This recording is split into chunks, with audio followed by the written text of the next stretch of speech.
asigezi insila kodwa sesishintsha senza ubufakazi bokuthi namhlanje sizoshintsha bakhona laba bebebhabhadiswa ake baphakamisa izandla siyambonga kakhulu uNkulunkulu namukelekile nenze izwi ngokuzobhabhadiswa akhona ukuthi sewuyakholwa sewuqedile kodwa sizokwenzani izwi musuqedwe ukubhabhadiswa kudingeka ulahle umuntu akabhabhadiswa abuyele ezintweni akade ezenza zehlazo uyaqala ukufunda uyingozi umuntu othi sebhabhadisiwe angafuni ukuyofunda ukufunda ukukholwa mina ngisho ukuya esikoleni uyofunda iBhayibheli kuhle naloko akulumbi kodwa umuntu osebhabhadisiwe uyashintsha one by one ngoba ziningi izinto evangelini ekholweni ezingafuni ukuphuma abanye baneminyaka over 40 over 50 bekhona kodwa kusekhona izinto ezibehlulayo ngoba uhlula into eyodwa nje ngithe ngifika la ngifika eTestgate ngezwe ukuthi khona abantu akade belala la bekhulekela lenkonzo yomama ayikho bazalwane into ejabulisa uSathane njengokuzikhohlisa ngizokhuluma ngaloko manje ikholwa egcwele ukuzikho lithi liyakholwa kanti lifaka umasingcwabisana maningi amabandla abazalwane emhlabeni yonke indawo engihambe kuyo hambisa ivangeli ngafika ngabona ayikho kanti indawo engenalo isonto kodwa into esele ukukholwa futhi into eswele ukulahla izinto zezwe siyambonga uNkulunkulu bazalwane ukuthi nibe nenhlanhla nani kule ndawo nakuleli bandla nathola abaholi abakhuluma izwi laNkulunkulu linje ngoba mawuthanda ubathande mawuthanda ubazone mina yikho ke abantu abami basukulu into eyangisiza njengokuthi ngamukela uJesu angangineminyaka emingaki ngamukela uJesu namhlanje ngisamamukela akudingi mawukholwa ungaxoxi nezinto ezikwehlulayo amen isiqalo leso musukuthula angithi manje kade kukhuleko bekuyisikhathi esingakanani mama ufuna ungakaqali ikhoba 4 days training kamezo ngoba ayikho bazalwane into ebuhlungu njengokuzikhohlisa baba ungachamulela uma la ngiyajabula njengoba mina udokotela wathi ngiswe yena angafakwa ngaphambi benzele incwadi ekliniki kwathiwa cha ungaleki ngenzele incwadi kwathiwa ungabe ngisashumayela nomini wathi udokotela kuphela irabha athatha i-x-ray nami ngayibona la edolweni lawo wonke umuntu ukhonani irabha eyenza ukuthi uma uhamba uyabona ulungu wangasalungile ngakwazi ukuhamba ngakwazi ukuma izoyithini le ndaba ngoba ngaqedi nje ukushumayela uzokwenzela wathi udokotela wadonsa isihlalo waqala ngibuza ukuthi kade ngenza ola kade wenza wasebenza umsebenzi muni empilweni njengoba sewu-over 80 kade ngizange ngisebenza ngizange ibe nebhizinisi angizange ngiwashi wathi ngiyakamesisi wathi kanti yini okade wenza ekudale leli dolo libe nje kade angazi nami livelela kanje ledolo ibuhlungu nje angilali nasebusuku wathi uyabona irabha ipheli ngathi mina ngishumayela ivangeli yonke imihla yokuphila kwami Haleluya. Wathula udokotela wathula. Emva kwalokho wathi udokotela lokuvalela incwadi uthe ufakwe indaba. Ufakwe yakhe wabantu hayi mama iyafaka uJesu. Wathi kodwa khona into ethi la kumina. Njengoba lo muntu eshumayela ivangeli uzothini kubantu efakile lapha efakwe ethini. Kusho udokotela. Ngizomqinisa abazalwane. Asingakholwa njengokusho kwesonto. Kodwa sikholwa njengokusho kwethu. Ngizofundisa lokho nje. Isikhathi esiphila kusona sinenhlakanipho enkulu. Bona bonke abantu abafundela imisebenzi bayakwazi lokho. Namhlanje abasakazi bangishumayelisa ngilele kwami empedeni kwami. Uzwe wena yithi bonke abamukela uJesu abaphakamisa izandla kanti ngilele empedeni. Ngiyabona ukuhlakanipha. Ngihlangana nabo ukuthi bangena nje ekhaya endaweni nomkubi yoshumayela. Kade ngimlandele uShumayela. Baphakamisa isandla bambeka uJesu. Yileyo nto unabazalwane engidinga kubazalwane. Akungeke ukholwe 10 years. Kodwa engeke umuntu oshoba sondela kena. Ngisoma leyo nto asifuni ukubona lokho isakho lokho abadala. Kambe silwayiza lokho kukikabi. Mina ngishonga ukuthi lwayizana. Kodwa ngithi la usebenza khona. La ufunda khona. La uhlala khona. Uza abantu ukuthi sewamamukela uJesu abe inkosi uMsindisi wethu. Uyazi lo myalezo uphenduleke. Uma ubuza umuntu ukuthi sewamukela uJesu nje isonto esheshe. Uzobe uphendula uthini? Nakuzama ukuthi usonto ukuthi uJesu siwamukela. Ihlukile lento yokwamukela uJesu bazalwane. Amen. Noma abantu bangathwala isonto. Kufuneka uhlale bakubadala ukuthi akabamsizanga. Asebamukela uJesu. Yazi umuntu owamukela uJesu ubonakala imihla ngemihla eshintsha. Uyashintsha. Akabi lento athe iyona last year. Ngizomcela namhlanje. Bengihlezi lapha ya. Ushunyayelini. Komakoti. Komama abadala. Entombini.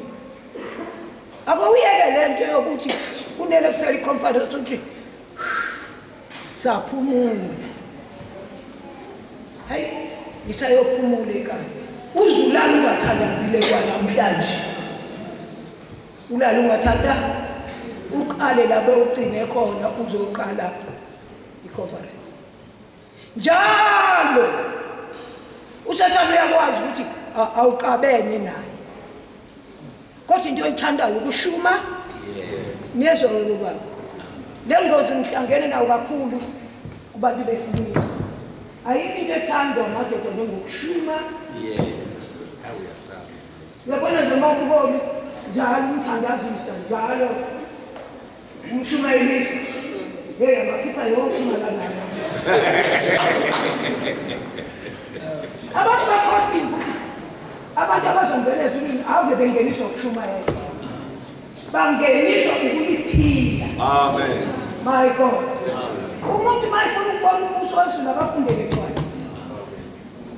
Ungayifundele ukushumayela. Uyifundele ukubona ubuso.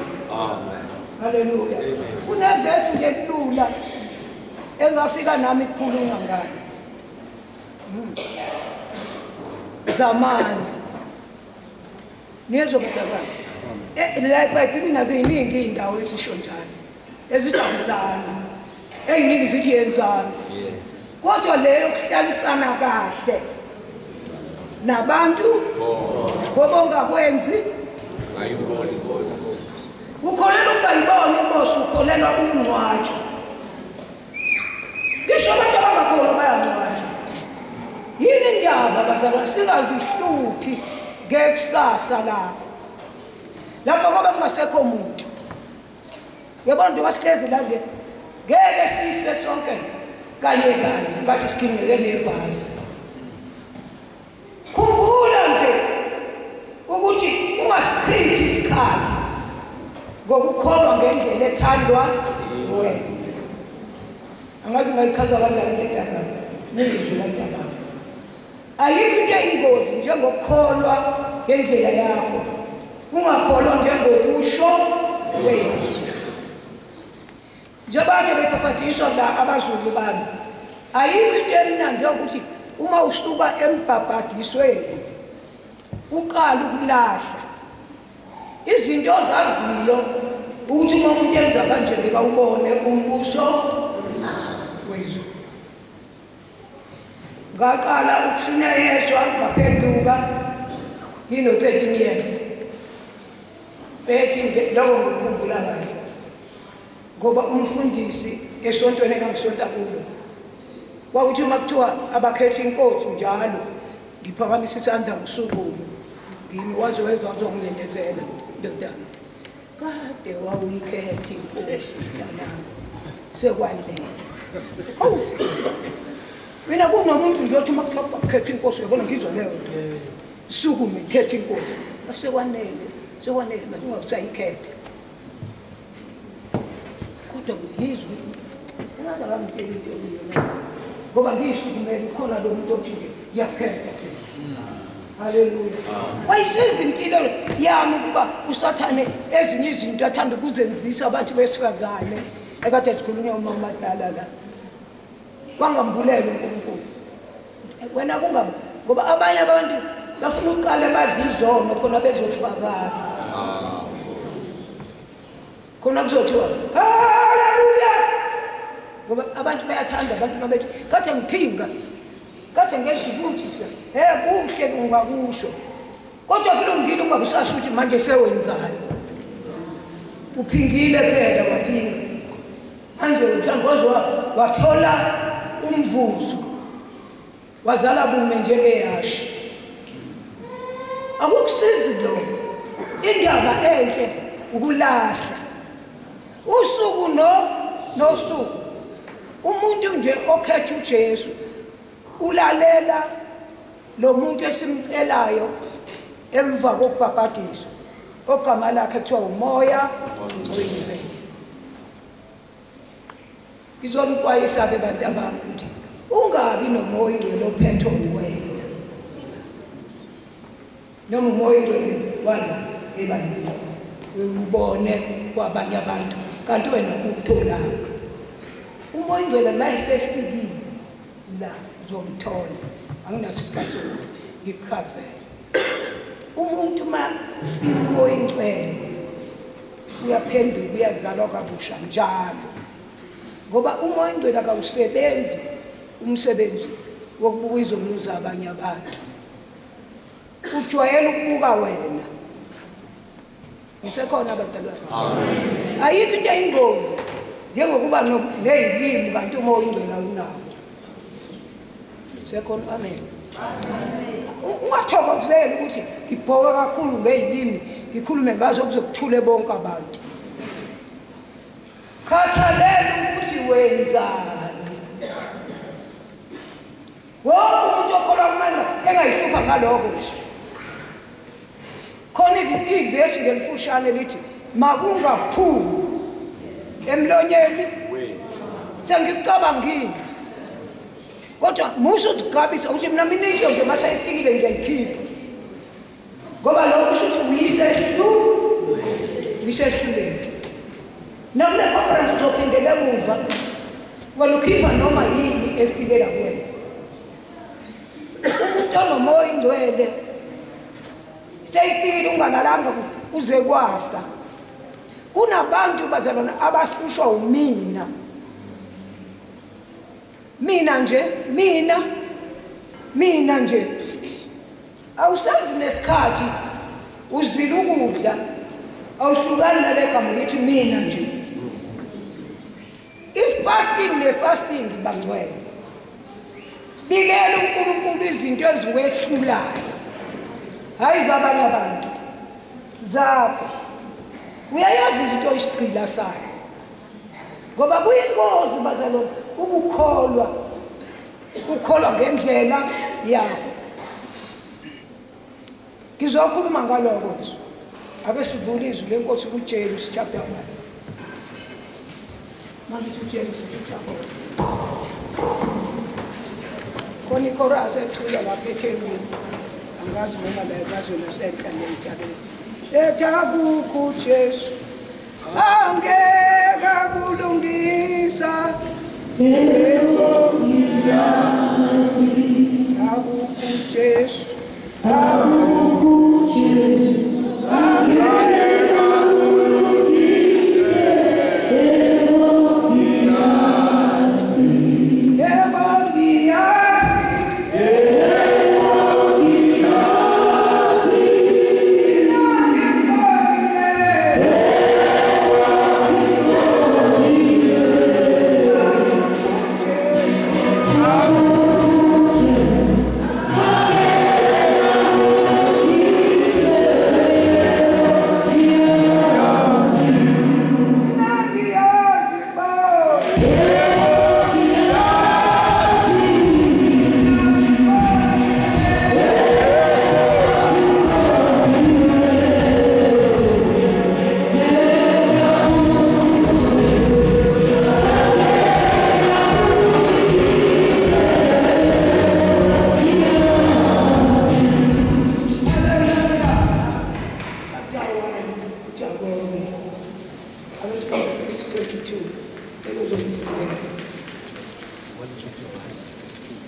Verse 22.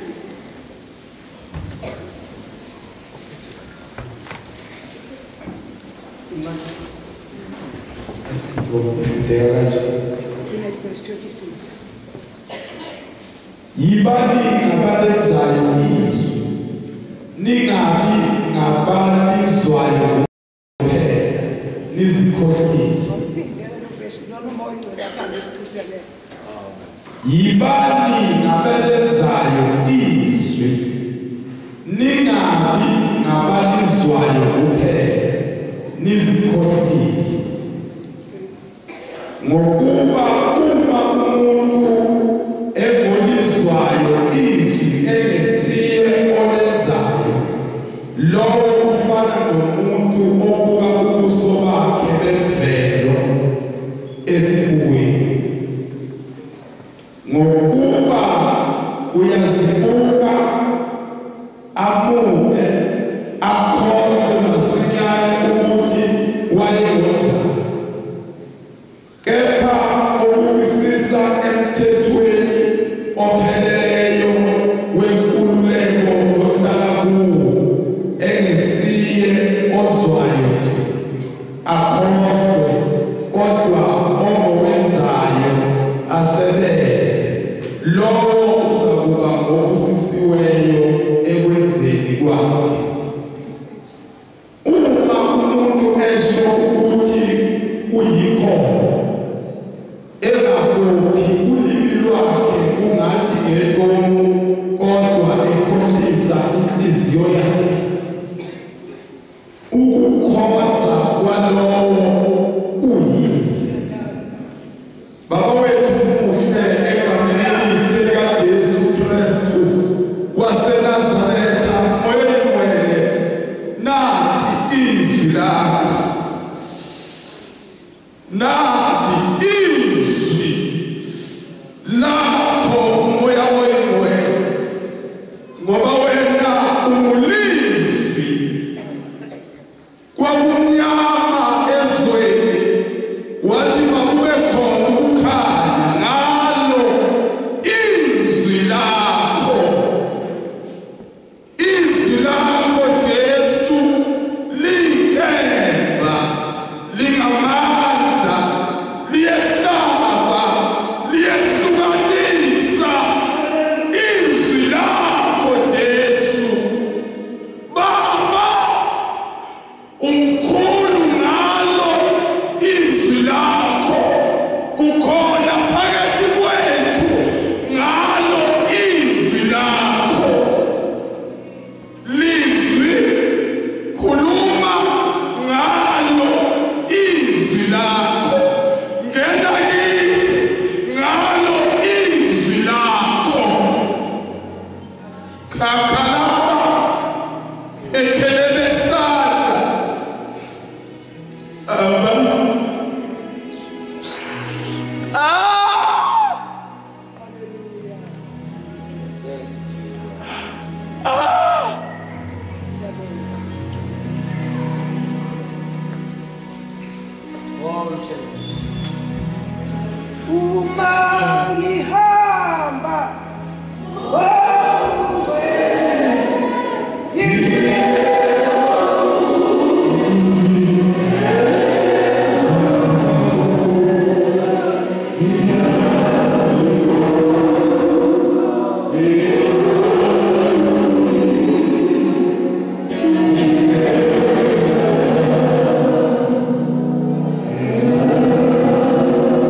Wenzani mzalwane bakhona inabantu abangahlatshwa yizwi bamukela uJesu bebuka wena phela manje uJesu wahamba bazalwane sekubuka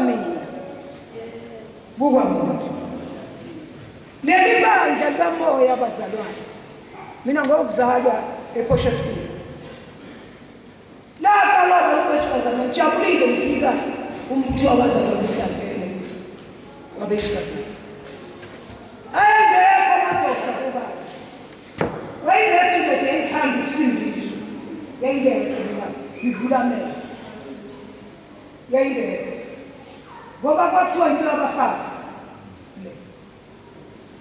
kodwa leli banga lakhiwa abafazi babengakabawonesisi okusabafazi wamakhosikazi yathi indoda awungu-ayinela isuti yami so uqalile wena wamukela uJesu ebandleni lensindiso washinda amadoda akafuni umfazi obanga umsindo afuna unkosikazi onjani oshintshile ungazi uqeda iminyaka eyisihlanu khona ungakashintshi ivangeli bazana lehlukile ebuso khona abasontayo nala ensindisweni phela mina sengidala senguhambile lo mhlaba kwayindawo ufuna uyashumayela uzuthalela kanti abekho abantu ngoba bazalwane ivangeli lafika ezweni lakithi yathi indoda maseyikhetha uJesu athi uthula kubazalwane ngibonga unkosikazi wakho haleluya eyathi ngibonga unkosikazi wakithi ayikho indoda ethi ngibonga umfundisi sewashintsha manje sekubongwa befundisi sekubongwa ingcebo indoda nje ebandleni lakithi kule eSonkosi yayibonga unkosikazi ngoba kwaphenduka unkosikazi wasekutshela inkosikazi ukuthi inhloko le mama yini le inhloko wena unayo inhloko umqala manje njengoba senaba yinhloko amadoda akasaphenduki ayibonge igama likaJesu ibana balenza nizwile ivangeli lalenziwa khona liyamudla umuntu ohleli naye kodwa ivangeli elifakazayo nelishunyelwayo lingaphilwa alisizi muntu kodwa uka nje namhlanje ufike ekhaya ulungise lamaphutha okade wawaqala neminyaka over 20 noma 10 sikhonza nawe la kodwa awushintshi iBhayibheli lami ibani abalenzayo ningabi abalizwayo kuphela nizikho ingozi bazalwane abantu bazi ukuthi mayiseshonile kokhulunywa kahle khona istyle ngala eThekwini la ngihlala khona sokuthi mase kuleli ibhokisi lalo mzalwane makuthiwa kusukume umama badlala abeka amazwi ngalo mzalwane abeseqala umama uMthekwa basukuma bazalwane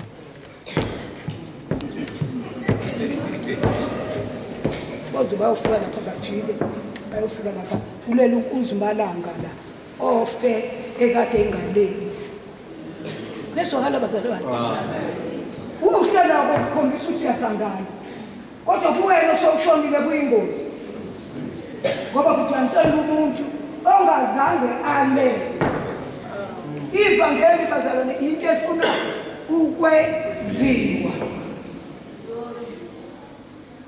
awulenzi ngomthando awulenzi ukuthi ivangeli ngoba ujabulisa inyama yakho uyazi le yami nje ngigugile namhlanje kuno-86 ayifuni ukukhona uyabona lezi zinto ozicabangayo lenzondo onayo nalabantu othi awubaphiwe lokungahloniphi nalokuhlaza abanye boze bafa amadoda engazange aphenduke hey lesipoki sendoda kathi komunye ngifonele esho njalo mamukigaba mina angiganele indoda ngathi gama isipoki engaboni ukuthi uyena isipoki esikhulu alibonge igama likaJesu akukho okubhalwe embhalweni uJesu angekakwenzi alibonge igama likaJesu indoda inhloko kunenkonzo eqaliwe lapha eThekwini yamadoda uvele ukuthi nje umoya ingcwele methi namhlanje uhambe uyokhonza amadoda ayisaba phela ukuplana ngoba ngizokhuluma kanje uyazi ngivele nje ngiqoqa ngithe ngane awungiphelezele ukuthi esontweni lesikhathi safuna ukuyosonta namadoda ngedwa sengene ngihlale lapha khetha indoda nje nesitho esikhulu sihlale emva kwayo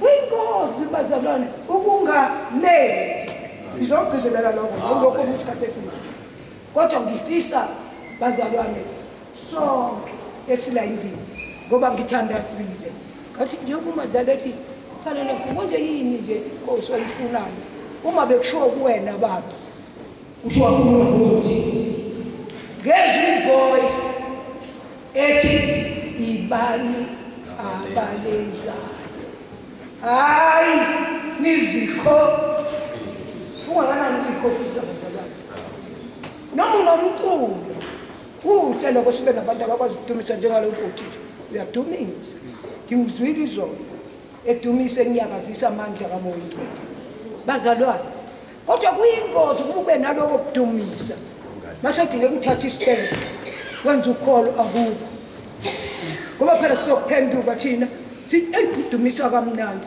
mase sithi sifuna izenzo azikho kuwakusiza ngani uzuzizwe lokho kodwa ulahlekelele la evangelini bazalwane mawufunda isitola ukholwa komuntu kuya kube nomsebenzi asikhuluma into esiyithandayo niyedwa webapostoli mawumzalwane ukhonza la ekhaya awuyikhuluma into oyithanda seyifikile ukulifundela lizwe eBhayibhelini lakho makunga khulumani bazalwane mina ngijwayele kuhamba etendeni khulume nabantu makunga bangaphumi musu ukuthi wena yonke into efikayo la wena uyenze njani uyayikhipha angihlali nje nento le mina into wrong nje ngiyikhuluma noma injani yabona ngoba uzophenduka abantu bafika wena la ekhaya ukhuluma noma kanjani babuyele emuva bakungaphumi ivesi lebazalwane engifuna isahluko lesingasifunda sonke enye izinto esilimazayo sehlulwa ofakazi bakaJehova balazi iBhayibheli kodwa balenzi abalenzi kodwa kanjani asilifunde bese uyakhathiza ukulenza hlangana nentombazane eyitolo kwamashu esiteshini isisu sesingaka uphethe uphapha niyazibona le incwadi yakahamba ngithi nawe sobona wena yebo na ngikhohlwa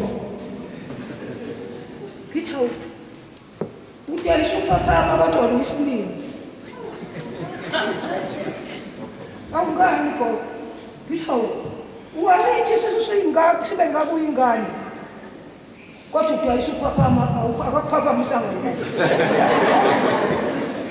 bazalwane saphumbe ekusonteni samngena ekusindisweni la ekusindisweni samngenisa umuntu uthi uJesu noma ngihamba ngimshiya ukhona umuntu engimshiya naye musu kuzathemba umoya engcwele ungasawulaleli uyingozi umzalwane ozibalela wena sowamkhohlwa umuntu ngoba lisha iBhayibheli akahlali lapho engalalelwa khona base uzosigabisela kweke mashiyanda khosha phatha hayibo yenzizwi umzalwane wenzizwi usiza abazalwane abaningi abasondela kuye akhona ukuphuma namatende kakhulu kodwa okukhulu ukuthi umuntu osondele kuwena uyasiza yini wena abantu abasondela kuwena bayabhubha kuloko kwesizakala yini na bazalwane umoya ingcwele akubamba umsindo njengenombono uyanyenyeza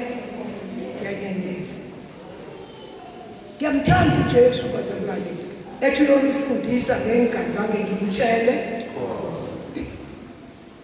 ngiyamazi umoya ingcwele ewuthisha haleluya yazi into seyifikile la ivuka yesise ithi vutha uqede kodwa mina la ngeke ngiwakhuluma amazwi akho bazalwana sambe yavali seyivaliwe iconference izovalwa namhlanje kuyoqala okunye ukukhona yokuqala ngihlezi lapha izolo uthe umuntu kini uma ngobe ngisaphila ngonyaka ozayo bekufanele sibe nkulu amen sizolungisa bazalwane indlela ezo angisasiphendukile ayikho into ejabulisa umoya ingcwele njengoba ufakazele wena uzifakazele wena ukuthi ngasikholwa la paso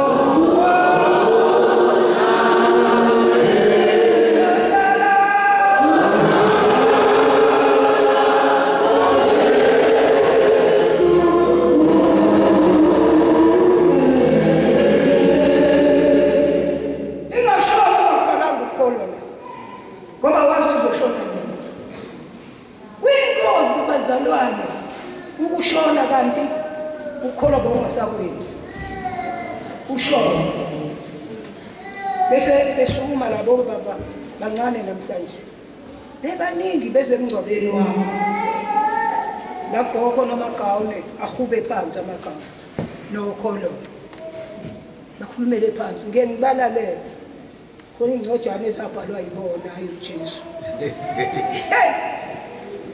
akusisiwa bafana ifile inkosini bayasheshisa ngoba bakhuluma manga baze ngani lo muntu ufele enkosini bezwe izinto ozikhulumayo kanti bowungazenzi asilungisele umbuso wezulu bazalwane wazi ukuthi umuntu mayephasa ukutenda 10 usuke engabhalelwanga umuntu noma bekhona babhalelwayo kodwa kumnandi uphasa wazi ukuthi kade ufunda nini asifundele ukholwa into efundwayo ifundwa njengesikole ungasebenzisa ukukholwa kwanasilela kanti wawufeyilile asihambeni uhambe ucwaninga kodwa uma ngingake lishone kusasa kuthiwa ngishoni angithi isikholwa bazeni uyobona uJesu lithi iBhayibheli siqala angeke siqale sesifike mina ngiphuma esontweni la kwakuthiwa akekho owaziyo hlobo zami akekho abe ayenyuke letha akekho owaziyo no indoda ihlala ngapha kakugcina ngenye ilanga sixoxa nje awusho bani bawuthi akekho owaziyo uyaza kuchazaneli kahle ngicela ungisize nje bani akekho umuntu owaziyo ukuthi uma efuzobona uJesu akekho hayi baba kanti ngilimakile izwi ithi elami iBhayibheli thina siyazi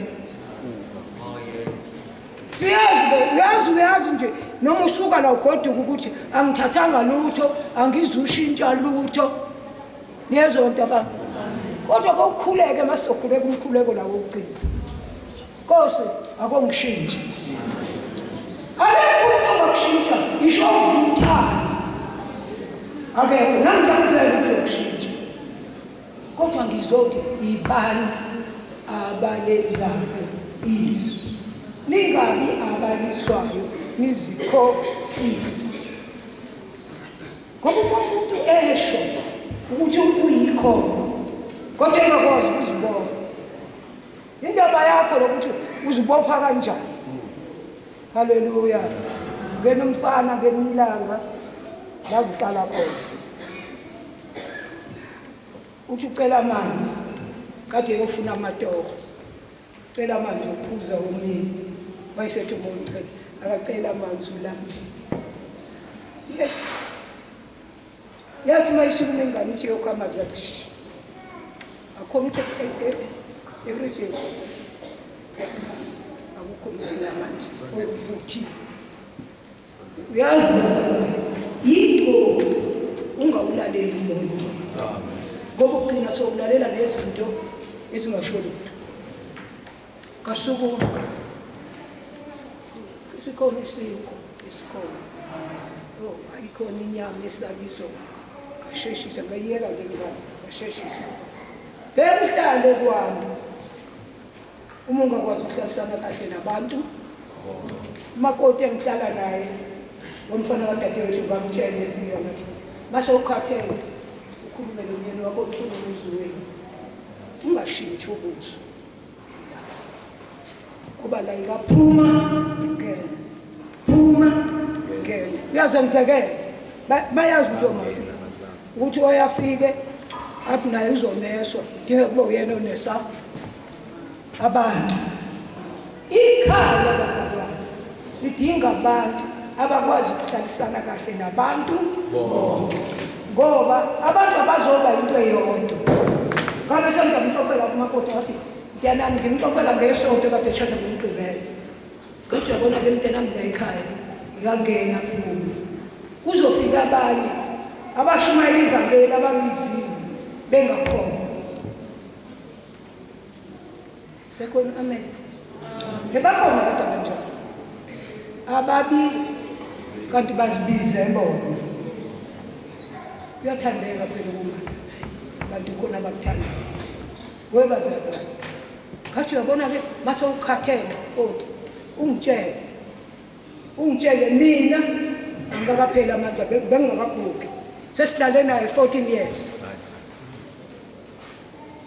uyingane njengezinye iy'ngane kodwa uyakholwa angibongi igama lenkosi ngithe ngisalalele umambadlala ekhuluma ngathi ngikufundile ukukholwa phela uyakufunda kumuntu oyingane umdala ngahlala naye phansi ngathi uyabona-ke la ekhaya ngane yami kuphekwa livula amadleko womakoti ungafiki nendlela okuphekwa ngayo kini buka abantu abahlala la ekhaya babephekile ukuthi kuphekwa kanjani mina ngihlale emzini over 1000 ngishumayela ivangeli ngangavele nje ngisuke ngigcume ngiphekishe kokudla kwalithi ngangiye ngimbuza uma wayinkomo wema kuzophekwa namhlanje ulindele uneswa njalo wena nje woze uhambe emzini womuntu ungapheki uthi khona mina okwafike ezofunda eBible school 3 years woze uhambe engapheki indlela nje okuphekwa ngayo azabiphi indlela nje okuphekwa ngayo ekhaya angifuni ngisho ukuqala usebenzisa itoilet akafuni umuntu uwashe ngifuna ukukaka kulona kuwashe mina umuntu okholwayo uyafunda ngoba ngisho angizobhoka namhlanje ngizofundisa yenzani izwi bazalwane uma kukhona into ekwehlulayo thatha ifasting yakho yokubikela uNkulunkulu ukuthi baba nginomona uyazi ukuthi isona lesuka ngicalanga sazi abakutusha kuliphi kanti uyabhubha umona wena waziyo ukuthi unani noma ubona umuntu nje egqoke kahle uthe uzenza ngcono sahlala-ke nalo mntwana waze waqeda eBible school ngamthiwa negreda wakhuluma ngami waze wahlala phansi ethena weqala ukuhlala nomuntu omdala omnesayo ejatshuliswa yilo ukuthi uyena khona abantu abanjalo bazalwane abafuna ukune enzengathi azelungile kanti uphethe ubuvila ufuna ukuneshwa asigodukeni namhlanje bazalwane kuyingozi ukungalezi izwi noma ungakhona eminyaka noma ungabeka izandla phezu kwabantu baphile kodwa wena uma ungalezi uzovuyephi sikholwa njengokusho kwethu khona iculo elithi siqonda ekhaya nithi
ayingena qanje. Haleluya.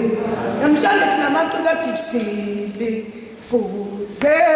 Khona abantu aphika silifuze. Lenoba.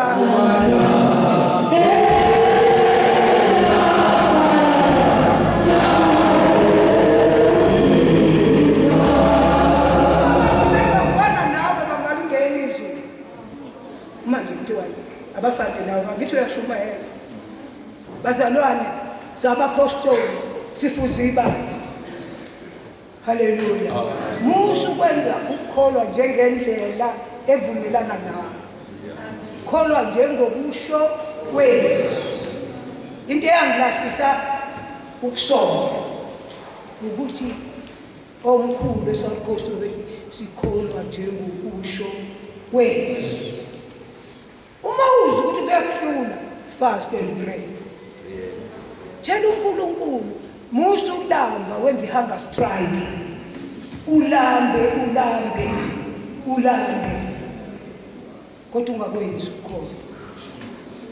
Khona abantu ukuthi uma kumenyezelwe esontweni, thiwa beqala fasting Monday. Yophela ngesonto. Uthi mayikathi uhlangana naye esitaradini. Kade esontweni emenezela umbhali esontweni. Kuthiwe leli sonto asizusiphakamisa isifundo. Sizokholwa nje silambile. Uyazi? Athi kuthiwe kuzophunywa nini? Akaqali. Usefunile ngalokuphuma. Netho into engishoyo. Ungakhulumi izinto ezingekho lezo. Ubuzelani ngokuphuma. Kawuthi nisiyabonga abantu. Ukuthi nami ngizokwenza izifundo phansi. Ngitshela uNkulunkulu ukuthi mina ngisenamanga. Mina nje ngikhona kodwa ngiyakwazi ukukhuluma into ezamanga nokuxabanisa abantu. Ngiyakholwa. Nasi ngisidlo sibekile. Funda njalo ukuthi umuntu oza la ezonza uza kube nje ngeke phela ungqabele nomthando ngidla yenziwa abantu abanye kivulele lo class nje mabe ungakaqali hamba namhlanje kwalokuyenza njengoba ngimdala ngaka nje imikhuleko engidlule kuyo ngingakubalela ngithi oka-30 oka-21 oka-7 days wangisiza ngoba kwakuyimina engakutshela uJesu ukuthi Nkosi ngilambele ngomele ukulunga. Musu ukubhoka ngomsindo okwehlulayo. Umsindo wakho sowuyaziwa yingelosi. Kodwa ukwenza akukho. Sambeni siyokwenza njani bazalwane? Siyolenza. Uma uwelela lapha phesheya 26 uthi umuntu esho. Ave bebeningi abantu abathi siyakholwa. Kodwa asijahile ukubona lento ishoyo. Sijaha ukubona into yenzayo. Asambeni siyokwenza bazalwane. uJesu mhlawumbe ngabe usebuyile wazolanda ibandla. Akabuyi ngoba uvinjwe ukuthi alikho. Phela uJesu akathathuliswa into engekho. Wathi uyahamba yobuya zolandani. Njengoba umuntu okwaphendula ungakangeni ebandleni, wangena emanzini kodwa ungenanga ebandleni.